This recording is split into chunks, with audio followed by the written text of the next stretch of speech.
CNN's Wolf Blitzer has been keeping his finger on the pulse of the Pentagon today, and apparently he has some new information for us. Wolf? Well, we just had a briefing over here with a senior Defense Department official who provided additional details of Operation Desert Storm.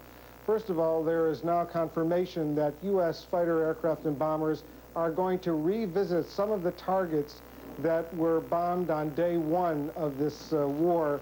The success ratio earlier today we learned was 80%. 80% of the approximately 1,200 so far sorties that have already been conducted or missions, and it seems that that number will probably go up to about 1,400 before the 24-hour period of day one is complete. But clearly the U.S. Air Force and the Navy want to take a look at some of the initial targets, make sure they were completely destroyed, and they're going to be going back probably even as we speak right now. And those targets, we're also told, are throughout Iraq and occupied Kuwait, including in Baghdad. There will be another bombing run through Baghdad, through strategic targets that the U.S. and the Allies have determined are very, very important, and that is undergoing right now. It's probably started sometime back. Pentagon official who asked not to be identified says that we can also expect the government of Turkey to be making some sort of announcement later today, very, very soon, allowing some of the U.S. aircraft at a base in Turkey to go ahead and participate in these airstrikes against Iraq. So far, there is still no confirmation that any of Iraq's Scud ballistic missiles have been launched. There is a sense here at the Pentagon that all of the fixed-site Scud ballistic missiles have been knocked out. There is, though, still concern that some of the Iraqi mobile Scud missiles may have been moved, may have been hidden, and this still represents a source of some concern to senior Pentagon officials. There is some concern that the Iraqis may yet manage to launch a Scud missile, although that has not yet occurred. The word here, the official word, is still only one U.S. fighter aircraft was downed, an FA-18, a Navy plane, and the pilot was killed in that operation over Iraq. There's also word that there were still 100 Tomahawk cruise unmanned missiles that were launched against targets. No confirmation that any additional Tomahawks have been launched. We did learn from this senior Pentagon official that U.S. ground forces are moving closer to the border, but they have not moved across the border into occupied Kuwait. The airstrikes are going to continue at least for the next few days.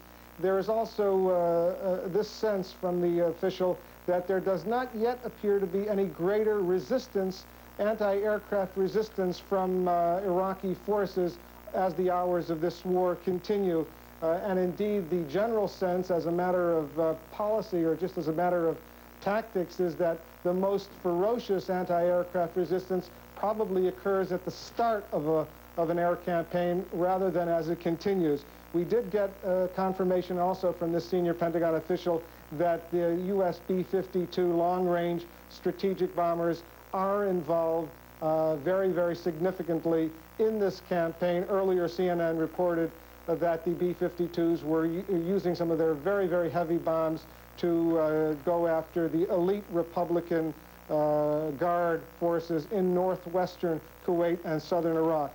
There's also one final word here from this briefing that Pentagon reporters had, that some of the U.S. and Allied planes that went over Kuwait and Iraq didn't drop bombs, but actually dropped leaflets in Arabic explaining to the Iraqi troops and others exactly what was going on so they would themselves have a sense. Now, joining me in our Washington bureau to discuss some of these issues is CNN special assignment correspondent Stephen Emerson, who himself is a recognized authority on terrorism and other issues. He's been checking with his sources here in Washington. Steve, what, first of all, can you tell us about the threat of terrorism emerging from this war? Well, that obviously is the ace in the hole in Saddam Hussein's arsenal.